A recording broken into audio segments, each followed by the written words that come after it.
Youth को भी stand लेना चाहिए, वो जितना भी करें, ऐसा नहीं कि सुनील जी, जिस समय बात आती है इन वारदातों की, तब सरकार को याद आता है कि हम बॉर्डर स्टेट हैं। जिस समय बात आती है कोई रिलैक्सेशन देने की, चाहे वो रिक्रूटमेंट में हो, चाहे वो किसी और चीज़ में हो, चाहे वो एज रिलैक्सेशन में हो, तब ये कहा जाता है भाई कश्मीर में तो नॉर्मलसी है, आपको किस चीज़ की रिलैक्सेशन चाहिए।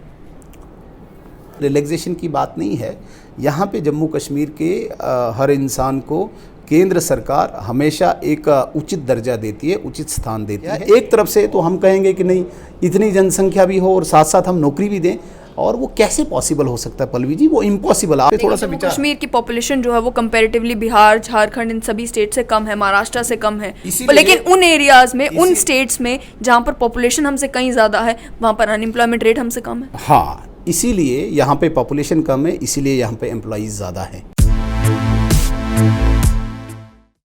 जम्मू एंड कश्मीर को यूनियन टेरिटरी बनाने का मकसद ये बताया गया था कि लॉ एंड ऑर्डर सिचुएशन को बेहतर किया जाए, लेकिन उसके बावजूद भी जो कश्मीर में इस समय हाल बन चुके हैं, जिन हाल में जो कश्मीरी पंडित फैमिलीज़ कश्मीर घाटी में रह रही हैं या अन्य माइनॉरिटीज़ जो कश्मीर घाटी में रह रही हैं, वो भी ये सोचने पर मजबूर हैं कि क्या हमारा इस समय कश्मीर घाटी में रहना सही होगा, क्या हम यहाँ पर सुरक्षित रहेंगे। इस पर बात करेंगे। और साथ ही में जिस तरीके से सिचुएशन रजौरी पुंछ में एस्केलेट कर रही है, क्या उसके ऊपर सरकार की नज़र है, क्या उसको लेकर भी भारतीय जनता पार्टी जिसकी केंद्र में सरकार है वो सोच रही है। मेरे साथ बात करने के लिए हैं पूर्व मंत्री और भारतीय जनता पार्टी के जनरल सेक्रेटरी सुनील शर्मा जी। सबसे पहले सुनील जी, यही कि जो हालात कश्मीर में बन गए हैं, भारतीय जनता पार्टी ने बार बार दावा किया कि आतंकवाद की कमर तोड़ी जाएगी, आतंकवाद का सर कुचल दिया जाएगा, लेकिन उसके बावजूद भी जो किलिंग्स हुई हैं, कैसे देखते हैं? देखिए पल्लवी जी, जो हालात अभी कश्मीर में बने हुए हैं, मुझे लगता है कि ये जब लास्ट स्टेज किसी भी चीज़ की होती है तो इसी प्रकार से ये हालात बनते हैं। मैं कोई ज़बरदस्ती की वो बात फेंकता नहीं हूँ, मैं बिल्कुल रियलिस्टिक पिक्चर आपको बताना चाहूँगा। जब से भारतीय जनता पार्टी की सरकार केंद्र में आई है, आपने देखा होगा कश्मीर में चाहे आतंकवाद हो, चाहे अलगाववाद हो, चाहे भ्रष्टाचार हो, इन सब पर अंकुश लगाने के लिए भारतीय जनता पार्टी की केंद्र सरकार बिल्कुल दिन रात एक करके इसको खात्मे की तरफ ले जा रही है। जहाँ तक बात आती है आतंकवाद की, आपने देखा होगा लगातार ऑपरेशन ऑल आउट के तहत सिक्योरिटी फोर्सेज, सिक्योरिटी एजेंसीज आतंकवाद का सफाया कर रही है। लेकिन ये काउंटर टेररिज्म मेजर्स तो पहले भी लिए जाते थे, इसमें नया क्या? मैं आपको बताना चाहूँगा, सबसे बड़ी बात होती है जो ये टेररिस्ट्स होते हैं, इनकी जो चेन पीछे से होती है, जो इनके ओवरग्राउंड सपोर्टर्स होते हैं, जो इनके मेंटर्स होते हैं, इनको आज तक कभी नहीं कसा गया। आपने देखा होगा बहुत सारे सेपरेटिज़म जो चलाने वाले लोग, जो सेपरेटिस्ट्स जो थे, जो टेररिस्ट्स की सपोर्ट करते थे, वो बिल्कुल खुला आम इनका एजेंडा चलाते थे। पहली बार भारतीय जनता पार्टी की सरकार ने इनको नकेल कसी है। कोई भी व्यक्ति हो, वो यदि अलगाववाद की बात करेगा, वो यदि मुल्क के खिलाफ बात करेगा, उसके कोई मतलब उसके साथ कोई कंप्रोमाइज़ नहीं होगा। ये पहली बार भारतीय जनता पार्टी की सरकार में हुआ है। जो काउंटर टेररिज्म की आप बात कर रहे हैं, जिस प्रकार से ऑपरेशन चलते हैं, कोई टेररिस्ट होता है, उसे एक सेट SOP है सिक्योरिटी फोर्सेस की, उसको मारा जाता है। लेकिन इसके पीछे जो इसकी पूरी चेन है, एक कंट्री के साथ एक परोक्ष युद्ध चल रहा है, एक कोल्ड वार चल रहा है। ये कोई 4, 5, 6 या 7, 8 लोग नहीं हैं, उन्हीं के साथ ये जंग चल रही है। एक कंट्री है और उसको भी बहुत सारी कंट्रीज सपोर्ट कर रही है। बदकिस्मती ये है कि हमारी ज़मीन पे कुछ ऐसे नासूर तैयार हो गए हैं जो उस कंट्री की स्पॉन्सरशिप अडॉप्ट करके यहाँ पे हमें मतलब धोखा दे रहे हैं। हमने उस कंट्री से भी लड़ना है, हमने वो जो उसके स्पॉन्सर्ड जो यहाँ पे एलिमेंट्स हैं उनको भी मतलब हिट करना है, और जो टेररिस्ट्स हैं जो गन लेके आम चलते हैं उनसे भी निपटना है।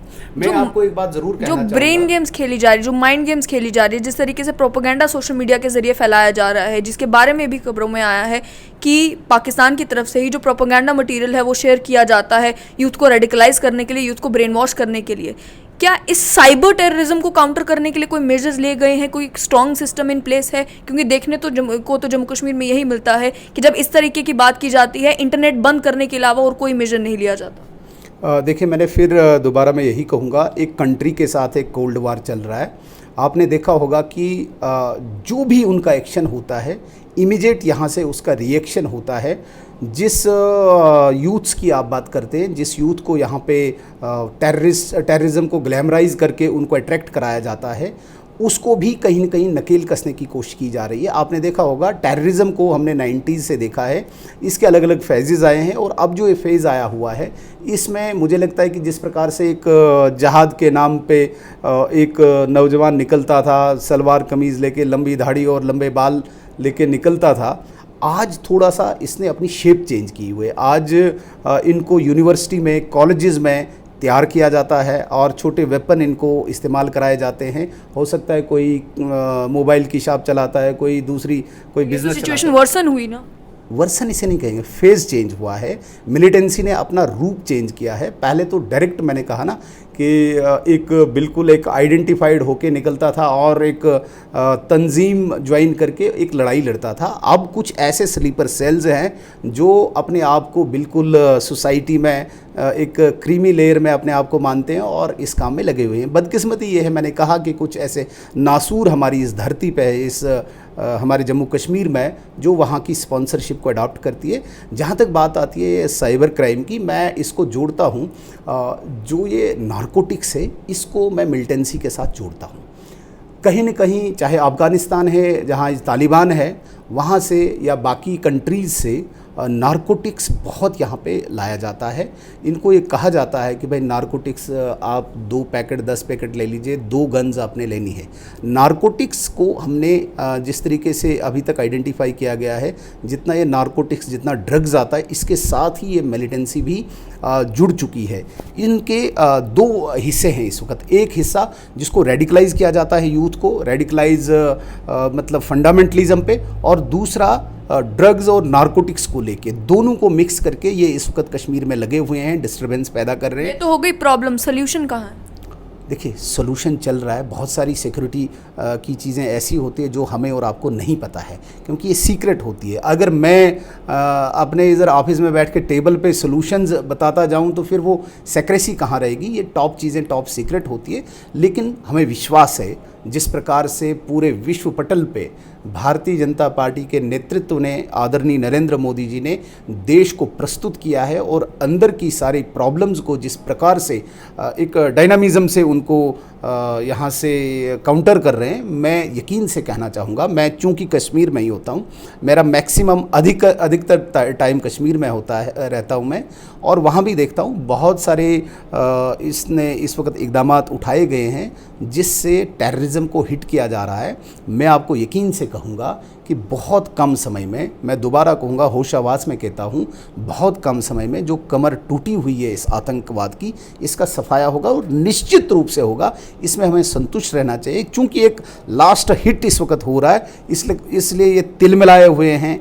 और कुछ ऐसे भी जो बौद्धिक, जिसे हम इंटेलेक्चुअल कहते हैं, वो भी थोड़ा सा संरक्षण इस चीज़ को इस वक्त दे रहे हैं। तो इन सारे पार्ट्स पे हमने इसको लड़ना है और ख़ात्मा करना है। और पूरी उम्मीद है जिस प्रकार से सिक्योरिटी एजेंसीज़ हैं या यहाँ पे हमारा जो नेतृत्व है देश का, वो इसमें बड़ा सीरियस है। विशेषकर मैं आदरणीय अमित शाह जी, जो गृह मंत्री है, जो डायरेक्टली, जो प्रत्यक्ष रूप से जम्मू कश्मीर की कानून व्यवस्था को देखते हैं, कहीं न कहीं उनके पास पूरी प्रॉपर पॉलिसी है, क्लैरिटी है, विजन है आतंकवाद, भ्रष्टाचार और अलगाववाद को ख़त्म करने के लिए, जिस दिशा में बड़ी स्पीडी से हम चल रहे हैं। लेकिन सुनील जी, जिस समय सारी नज़रें कश्मीर के ऊपर है, उस समय सिचुएशन एस्केलेट करती नज़र आ रही है जम्मू में भी। और जम्मू से मेरा मतलब है रजौरी पुंछ में जो वारदातें होना शुरू हो गई हैं, वहाँ से आतंकी पकड़े जा रहे हैं, वहाँ से जो आर्म्स एंड एम्यूनिशन है वो रिकवर हो रही है। जम्मू में भटिंडी से आईडी रिकवर होती है, जम्मू में ड्रोन मूवमेंट्स हो रही थी। तो क्या ऐसा तो नहीं है कि जहाँ सारी नज़र कश्मीर के ऊपर है, वहाँ जम्मू के ऊपर किसी की नज़र नहीं है?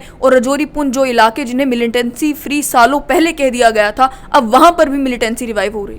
नहीं, ऐसी बात नहीं है। मैं आपको कुछ बातें स्पष्ट करना चाहूँगा। पाकिस्तान की हमेशा नज़र जो है वो अर्स्टवाइल डोडा पे रही है और राजौरी पुंछ पे रही है। इसका मैं कारण बताऊँगा। कश्मीर में जब 90s में मिलिटेंसी शुरू हुई, वो नॉर्थ कश्मीर में हुई। तब शायद आप छोटे होंगे। नॉर्थ कश्मीर में बहुत ज़्यादा मिलिटेंसी रही। फिर वहाँ पे जब उसको क्रश किया गया, फिर ये सेंट्रल कश्मीर में आई। 95 से 2005 के बीच में सेंट्रल कश्मीर में रही। उसको भी जब वहाँ से क्रश किया गया तो ये साउथ कश्मीर में आई। लेकिन जो ये राजौरी पूंछ है और जो अर्स्टवाइल डोडा है, इसमें हमेशा पाकिस्तान ने अपना इस ज़मीन को बड़ा एक फर्टाइल ज़मीन माना है। उसके लिए क्या मैं बताऊंगा, कारण क्या है, यहाँ पे 2 कम्युनिटीज़ रहती हैं और जब थोड़ा सा आतंकवाद खात्मे की तरफ जाता है तो इसको कम्युनल रंगत देने की कोशिश की जाती है। आप 90s में देखें, जहाँ पे HM उस वक्त हिजबुल मुजाहिदीन सबसे बड़ा टेररिस्ट ऑर्गेनाइजेशन होती थी, उसका सबसे बड़ा फोकस जो होता था वो अर्स्टवाइल डोडा होता था। फिर जब उसको रिप्लेस लश्कर तैयबा ने किया, लश्कर तैयबा ने भी अपनी जिसे हम कहेंगे ट्रेडिशनल एरिया इन्हीं एरियाज़ में बनाया है। अभी पिछले कई सालों से जब कश्मीर में आतंकवाद को कुचला जा रहा है, ऑपरेशन ऑल आउट हो रहा है, सेपरेटिस्ट को अंदर किया जा रहा है, इनके मेंटर्स या इनके ओवरग्राउंड वर्कर्स को बिल्कुल एलिमिनेट किया जा रहा है, हटाया जा रहा है, तो इनका पाकिस्तान में बैठे जो इनके आका हैं उन्होंने दोबारा से ऐसे एरियाज़ को आइडेंटिफाई करके इसको कम्युनल रंग देने की कोशिश की है। और इनके लिए ये इजी रहता है कि थोड़ा सा कम्युनिटी वाइज इसको रंगत देके पूरे देश में एक अराजकता पैदा करने के लिए ये कोशिश है। आपने देखा होगा पिछले जो इंसिडेंट्स हुए हैं, चाहे वो अपने बिंद्रू साहब का हुआ, चाहे अपनी वो प्रिंसिपल हमारी बहन एक सुपिंदर कौर का हुआ, दीपक चंद का हुआ, या वो वहाँ से पासवान बेचारा वहाँ गोलगप्पे बेचने वाला था। ये कारण ही यही है कि इसको कम्युनल रंग दिया जाए और इमीडिएट इनको वो हाइप मिलती है। पाकिस्तान ये चाहता है क्योंकि इसी से एक अराजकता पैदा करने की कोशिश की जा रही है और इसको प्रोडक्ट वहाँ से मिलता है। जब रूटीन में ये चलते हैं उस वक्त इसको इतना जल्दी प्रोडक्ट नहीं मिलता है, इन चीज़ों में मिलता है। आप ये सब वारदातें होने के बाद लोगों को ये श्योर करने के लिए कि सिचुएशन विल नॉट एस्केलेट मोर, इससे बदतर सिचुएशन नहीं होगी, आप यहाँ पर सेफ महसूस करेंगे, उसके लिए क्या कोशिशें की जा रही हैं? हम ऐसे प्रदेश में रह रहे हैं जिस प्रदेश में इन समस्याओं का सामना हमने करना है। हम भारत के अटूट अंग है, हमारा ये दायित्व बनता है।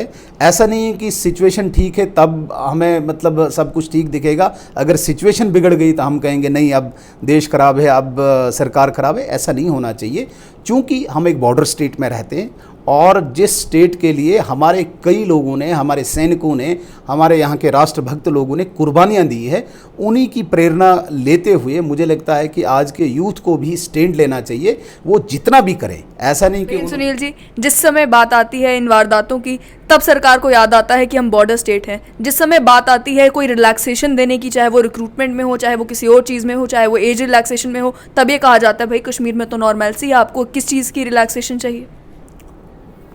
मैं इन चीज़ों के लिए अभी, चूंकि आपके पास भी समय कम होगा, जब सरकार की बात करते हैं, हम केंद्र सरकार की बात करते हैं, तो जम्मू कश्मीर में जितनी भी आज तक, अगर यदि हम बाकी देशों के साथ कंपेयर करें, चाहे रिलैक्सेशन की बात करें, चाहे हम फंडिंग की बात करें, तो हमारा जम्मू कश्मीर अव्वल दर्जे पे है। आज भी टूरिज़्म सेक्टर में 12,500 करोड़ रुपया अभी जो यहाँ पे एलोकेट हुआ है वो जम्मू कश्मीर के लिए हुआ है।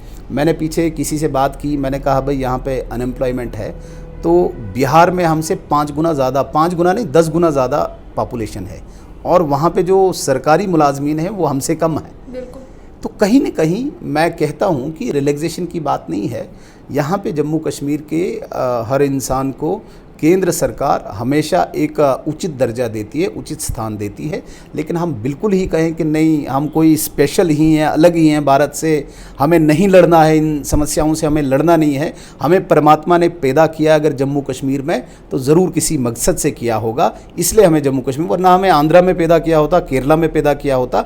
परमात्मा ने भी अगर हमें जम्मू कश्मीर में एक स्थान दिया है तो इन समस्याओं से जूझने के लिए हमें वो क्षमता भी दी है। हम सारी चीज़ें सरकार पर रखेंगे तो हमारा क्या दायित्व है, हमारा भी तो कोई फ़र्ज़ बनता है देश के प्रति, हमारा भी तो कोई ड्यूटी बनती है इस राष्ट्र के प्रति। सारी ड्यूटीज़ सरकार की रखोगे तो फिर हमारा क्या रहने का औचित्य क्या बनता है यहाँ पे। इसलिए यदि हमारा यहाँ पे जन्म हुआ है, इस जम्मू कश्मीर में हुआ है, तो इस चीज़ में मैं कहता हूँ कि बाई कन्विक्शन हमें खड़े रहना चाहिए कि इन समस्याओं से जूझने के लिए परमात्मा ने ही हमें नियुक्त किया है। हाँ, सरकार हमारे बैक में है, जहाँ पे कमी त्रुटि होती है, लोकतंत्र है, लोकतंत्र में हम सरकार से मांग के ले सकते हैं। लेकिन जहाँ तक इस सरकार की बात है, मैं निश्चित रूप से ये कहना चाहूँगा आपको कि इस सरकार ने जम्मू कश्मीर के हर व्यक्ति को एक उचित स्थान दिया है और फर्दर भी उसको और मतलब अच्छा डेकोरेट करने के लिए, अच्छी पोजीशन देने के लिए बहुत सारी योजनाएं हैं जो आने वाले दिनों में मुझे लगता है कि इम्प्लीमेंट भी होंगी। टेररिज्म और काउंटर टेररिज्म ऑपरेशंस तो चल रहे हैं, जैसे कि मैंने कहा कि काउंटर टेररिज्म ऑपरेशंस भी चल रहे हैं, साइबर टेररिज्म को भी काउंटर करने की आपने कहा कोशिशें चल रही हैं, लेकिन पीस बिल्डिंग एफर्ट्स कहाँ हैं? कौन से ऐसे पीस बिल्डिंग एफर्ट्स चल रहे हैं जिससे फाइनली जम्मू कश्मीर जो है वो पीस की तरफ जाए? ये नहीं कि आतंकी हमला होता है, आतंकियों को न्यूट्रलाइज कर दिया जाता है, उसके बाद अश्योर किया जाता है कि हम बिफिटिंग रिप्लाई देंगे उन आतंकियों को जिन्होंने एक परिवार से उनका शख्स छीन लिया, लेकिन वहीं ये इंश्योर करने के लिए कि ऐसी वारदातें हों ही ना, क्या कोई पीस बिल्डिंग एफर्ट भी किए जा रहे हैं? देखिए, मुझे लगता है कि हर प्लेटफॉर्म पे काम चल रहा है, लेकिन पीस जो है ना, जब तक ना पूरी जंग समाप्त होगी तब तक ये पीस पूरी तरीके से आएगा नहीं। एक भी ऐसा तत्व, ऐसा एलिमेंट अगर सोसाइटी समाज में रहता है, वो कहीं ना कहीं प्रॉब्लम डिस्टर्बेंस पैदा कर रहा है। तो मैं ये पीस बिल्डिंग का सबसे पहला स्टेप ये कहूँगा कि वन टू ऑल, खासकर जो डिस्टर्ब करता है सोसाइटी को, समाज को, उनको ख़त्म करने के लिए जो स्टेप्स उठाए गए हैं, हो सकता है जो कुछ हिडन हो, कुछ हमें दिखते हैं एक्सपोज्ड वे में, जो चीज़ें दिखेंगी हमें लगता है शायद इतना ही हो रहा होगा, उसके पीछे भी बहुत सारी चीज़ें हो रही होंगी। जो वन टू ऑल इनको समाप्त करने के लिए जो स्टेप्स उठाए गए हैं, जो कदम उठाए गए हैं, और इस जंग को समाप्त करके तब माना जाएगा जब आखिरी ऐसा तत्व, ऐसा एलिमेंट भी इस समाज से एलिमिनेट किया जाएगा जिस सभ्य समाज में हम रहने के लिए, शांति से रहने के लिए, पीस में रहने के लिए हम उत्सुक हैं। मुझे लगता है कि इसके लिए बहुत सारे स्टेप्स उठाए गए हैं। तो कहीं न कहीं पीस बिल्डिंग इस स्टेप से मुझे लगता है कि बहुत ज़्यादा डिपेंडेंट है, लेकिन बाकी सारे, चाहे यूथ को एंगेज करना है, चाहे स्पोर्ट्स के माध्यम से, चाहे एजुकेशन के माध्यम से, उसमें तो हर वक्त यहाँ की एडमिनिस्ट्रेशन, विशेषकर लेफ्टिनेंट गवर्नर की एडमिनिस्ट्रेशन लगी हुई है। इतनी योजनाएं हैं, चाहे महिलाओं के लिए, चाहे बच्चियों के लिए, चाहे नौजवानों के लिए, हर वक्त आप देखेंगे कि वो स्टेप्स उठाए जा रहे हैं। लेकिन चूँकि एक नेगेटिव एक कैंपेन भी साथ साथ चलाई जा रही है, जिसमें पाकिस्तान का भी हाथ है, जिसमें हमारे देश के विरोधी जो लोग हैं उनका भी हाथ है, तो हमें ज़्यादा वही दिखता है, ये कम दिखता है। अनएम्प्लॉयमेंट की बात करें तो recently centre for monitoring Indian economy की फिगर्स आई हैं, जिसमें जम्मू कश्मीर का अनएम्प्लॉयमेंट रेट 21.6% बताया गया है, which is highest in the country.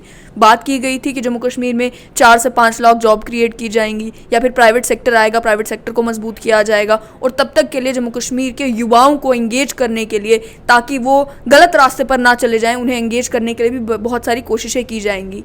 आज कई सारे युवा जो हैं अलग अलग रिक्रूटमेंट को लेकर प्रोटेस्ट कर रहे हैं, भारतीय जनता पार्टी के भी लीडर से मिल रहे हैं। क्या कहेंगे कि ये जो अनएम्प्लॉयमेंट की सिचुएशन है, कितने साल लगेंगे अब इसे थोड़ा बेहतर होने में, प्राइवेट सेक्टर को जम्मू कश्मीर आने में, और जो सिचुएशन अभी कश्मीर घाटी में हुई उसके बाद क्या प्राइवेट इन्वेस्टर आना चाहेगा जम्मू कश्मीर में, अपना बिजनेस करना चाहेगा यहाँ पर? पल्लवी जी, मुझे ये कहने में कोई परहेज़ नहीं, और बड़ी खुशकिस्मती से मैं कहूँगा, मुझे लगता है कि शायद जम्मू कश्मीर ही एक ऐसा प्रदेश है जहाँ पे अनएम्प्लॉयमेंट को प्राइवेट सेक्टर में कहीं न कहीं एब्जॉर्प्शन इस वक्त मिल रही है। आप देख लीजिए, यदि मैं सिर्फ जम्मू की बात करूं, जम्मू में आप इस वक्त सिर्फ नेशनल हाईवेज़ की बात करें, चाहे यहाँ जीवल चौक से लेके अखनूर और अखनूर से लेके पुंछ तक आप देखेंगे सैकड़ों युवाओं को इस वक्त काम मिला है। आप यहाँ से सिर्फ उधमपुर तक जाइए और चिननी से लेके सुधमादेव पे जो हाईवे बन रहा है और वहाँ पे जो बहुत बड़ा टनल बन रहा है, सैकड़ों नौजवान वहाँ पे काम कर रहे हैं। वहाँ से आप गवा मरमत से लेके आप खन्नाबल तक जाइए, खन्नाबल तक इस वक्त काम चल रहा है। आज तक कभी आपने 4 लेनिंग नहीं देखी होगी। सैकड़ों नहीं, मैं हज़ारों नौजवानों को, रोज़ तो मैं इस पर चलता हूँ, हज़ारों नौजवानों को इस साल मैंने रोज़गार पाते देखा। आप सिर्फ ज़िला किश्तवाड़ की मैं बात करूँगा, वहाँ पे 3 पावर प्रोजेक्ट्स में इस वक्त तक हज़ारों, एग्जैक्ट फिगर मैं नेक्स्ट टाइम दे दूंगा, हज़ारों नौजवानों को रोज़गार मिला है। अभी गांदरबल में एक नया पावर प्रोजेक्ट शुरू हुआ है जिसमें वहाँ पे मतलब काफ़ी नौजवानों को नौकरी मिलने की संभावना है। आप जोजिला टनल पे देखिए, आप रिंग रोड कश्मीर पे देखिए, आप रिंग रोड जम्मू पे देखिए, क्या ये नौजवान प्राइवेट सेक्टर में काम करते नहीं दिखते आपको? क्या सिर्फ हम यहाँ पे नौकरियाँ देंगे जूनियर इंजीनियर्स की 500 तो तब आपको दिखेंगी?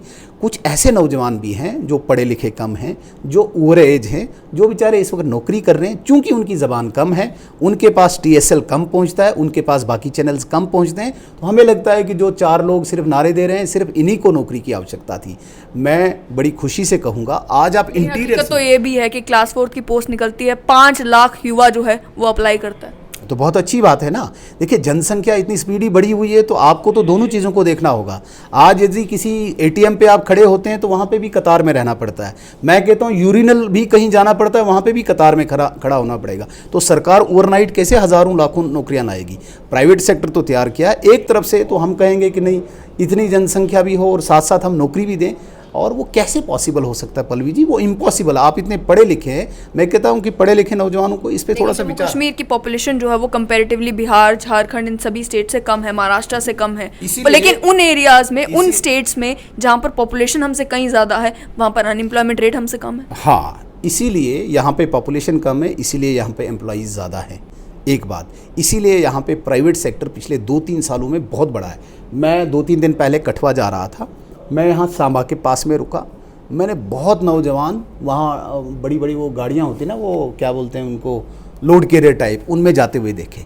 मैंने कहा कहाँ जा रहे हैं? कहते हैं जी एम्स का काम चल रहा है, यहाँ पे लोग काम कर रहे हैं। डोडा में देखो, जुनेद साहब वहाँ के हैं, वहाँ पे देखें कितने लोग वहाँ पे मेडिकल कॉलेज में काम करें। प्राइवेट सेक्टर में बहुत ज़्यादा काम मिला है। मैं कहता हूँ एक पत्थर तोड़ने वाले को, एक रेत ढोने वाले को, एक ओवर एज को, एक अनपढ़ को, एक 5वीं पास, एक मिडिल पास को नौकरियाँ मिली है। साथ साथ मैं ये भी कहूँगा कि जिस प्रकार से सरकारी नौकरियों की बात है, 50,000 के लिए मुझे लगता है कि यहाँ की सरकार ने कमिटमेंट की है। अभी जो हमारी सूचना है, चूँकि हम कोई कॉन्स्टिट्यूशनल पोजीशन पे नहीं हैं, लीगली हमें वो कोई ऑथराइजेशन नहीं है कि हम यहाँ से कोई अनाउंसमेंट करें, लेकिन जो सूचना के आधार पे, चूँकि हमारी भारतीय जनता पार्टी की केंद्र में सरकार है, जब हमारी अधिकारियों से बात होती है या किसी भी केंद्र में ऐसे मंत्री से बात होती है, तो स्पीडी तौर पर उन 50,000 नौकरियों के लिए एब्जॉर्प्शन के लिए नोटिफिकेशन भी निकाली गई है, या हो सकता है आगे आने वाले दिनों में निकलेगी।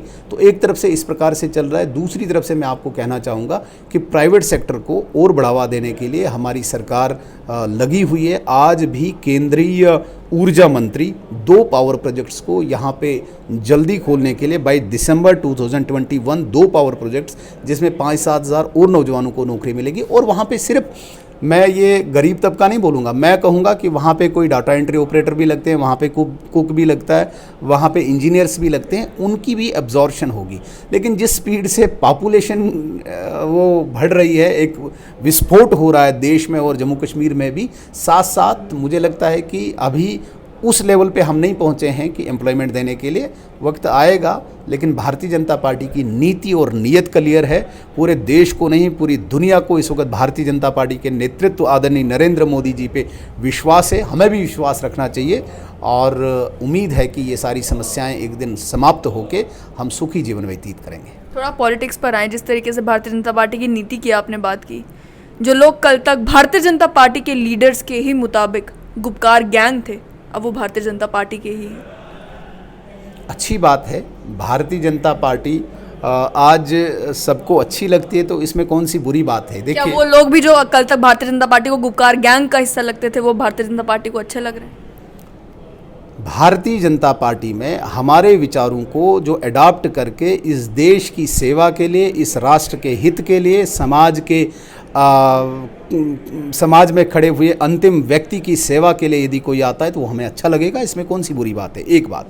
दूसरी बात, आज पूरी देश को नहीं, पूरी दुनिया को पता लगा कि भारतीय जनता पार्टी वाहिद एक ऐसी पार्टी है जो कमिटमेंट पूरा कर सकती है। उन लोगों को लगता था नहीं, भारतीय जनता पार्टी के जो मुद्दे हैं शायद ये सिर्फ चुनावी मुद्दे हैं, जिस प्रकार कांग्रेस रखती है, कहाँ राम मंदिर बनेगा, कहाँ 370 हटेगा, कहाँ 35 हटेगा, बाकी चीज़ें कहाँ हो सकती है। तो जब एक एक करके भारतीय जनता पार्टी के कमिटमेंट्स, वादों को पूरा करते हुए लोगों ने देखा, उनको लगा कि हम जिन पार्टियों में हैं तो ये तो सिर्फ चुनावी वादे करते हैं, ये तो सिर्फ चिल्लाते हैं। कमिटमेंट यदि पूरा करती है, समाज हित, देश हित, राष्ट्र हित यदि कहीं पे है, वो भारतीय जनता पार्टी में है। और राजनीति ऐसी है, इसमें जितना विस्तार हो अच्छी बात है। तो जब हमने एक अपना एजेंडा सेट किया है देश के लिए, तो हमें सबकी ज़रूरत है। हमने जो आज हम कार गैंग, मैं दोबारा वर्ड यूज़ कर रही हूँ, वहाँ से और भी अगर लीडर आना चाहें तो उनका भी वेलकम है। देखिए, मैं दोबारा से कहूँगा, गुपकार गैंग, जब जिन आप नेताओं की आप बात कर रहे हैं, जितनी हमारी इन्फॉर्मेशन है, उन नेताओं ने उस वक़्त भी उस गुपकार गैंग का अपोज किया हुआ है। लेकिन गुपकार गैंग लेके ही वो बैगेज लेके भारतीय जनता पार्टी में नहीं आ सकते हैं। उसका खात्मा करके शुद्ध रूप से इस देश, इस राष्ट्र, इस समाज, इस गरीब की सेवा के लिए वो आना चाहता है, मोस्ट वेलकम। साथ ही में क्या कश्मीर से भी और कुछ लीडर्स हैं जो इसी सोच के साथ जुड़ना चाहते हैं और भारतीय जनता पार्टी में शामिल होना चाहते हैं? डेफिनेटली जम्मू कश्मीर की जो इस वक्त राजनीति वो कैसे चौराहे पे है, मैं कोई बहुत बड़ा वो भविष्यवाणी करता नहीं हूँ, लेकिन एक बात मैं आपको ज़रूर कहना चाहूँगा, बहुत जल्दी आप देखेंगे कि जम्मू कश्मीर में राजनीति जो है बिल्कुल यू टर्न ले रही है, क्योंकि जो आज तक यहाँ पे राजनीति चली है लोग उससे तंग हैं। हमारे भी बहुत सारे कलीग्स हैं, सीनियर कलीग्स हैं, दोस्त हैं, बड़े कुछ लीडर्स हैं, कश्मीर में भी हैं, मिलना जुलना होता है। कोई भी उन पार्टियों में रहने के लिए बिल्कुल तैयार नहीं है जो कभी मुल्क को आंखें दिखाते हैं, जो कभी इस देश को आंखें दिखाते हैं, दुश्मनी मतलब मोल लेते हैं। कोई भी उसमें रहना नहीं चाहता है। बहुत सारे लोग आप देखेंगे कि बाकी पार्टियां छोड़ छोड़ के एक नई राजनीति चाहते हैं, वो साफ़ सुथरी राजनीति चाहते हैं, और जिससे ये जो पार्टियां मैं तो नहीं कहता हूँ, ये दो परिवार जो हैं इनका खात्मा निश्चित है, ये आप मान लीजिए। ये मैं भविष्यवाणी नहीं करता, लेकिन बड़े होश आवास में कह रहा हूँ, बहुत जल्दी इनका समाप्त होना तय हो चुका है। इनके अंदर में बैठे लोगों ने ही ये तय किया हुआ है। अब उस एक एक दिन का हम इंतज़ार करते जाएं और आपके लिए भी खबरें दिन ब दिन बनती जाएं, ये हमारी कामना है। और बड़ी जल्दी हम चाहेंगे कि ये दो परिवारों से मुक्त हो जाए जम्मू कश्मीर। इन्होंने जो एजेंडा चलाए थे, ऐसा तो नहीं होगा चुनाव होंगे तो इन्हीं दो परिवारों के साथ जो है भारतीय जनता पार्टी भी हाथ मिला लेगी? देखिए, भारतीय जनता पार्टी ने मुझे लगता है कि इस वक्त जिस तरीके से विस्तार हुआ है, भारतीय जनता पार्टी अकेले अपने दम पे सरकार बनाएगी। पहले भी इन्हीं में से एक परिवार के साथ हाथ मिलाया था, फिर वो हाथ छोड़ना पड़ा था। देखिए, उसके लिए मैं आपको बताऊंगा, उस वक्त आम जनमानस ने वो मैंडेट दिया था और हम मैंडेट का मतलब आदर करते हैं, तो उस वक्त हमें उसमें जाना पड़ा। अब आप चाहते हैं वैसी नौबत ना आए? नहीं आएगी भी नहीं, कतई भी नहीं आएगी। बहुत बहुत शुक्रिया। तो ये थे मेरे साथ सुनील शर्मा जी, जिन्होंने बताया कि जो हालात इस समय जम्मू कश्मीर में बने हैं उसे भी काउंटर करने की पूरी कोशिश सरकार के द्वारा की जा रही है, अनएम्प्लॉयमेंट को एड्रेस करने की कोशिश की जा रही है, और वहीं आने वाले दिनों में जम्मू कश्मीर की सियासत में बहुत कुछ इंटरेस्टिंग होने वाला है।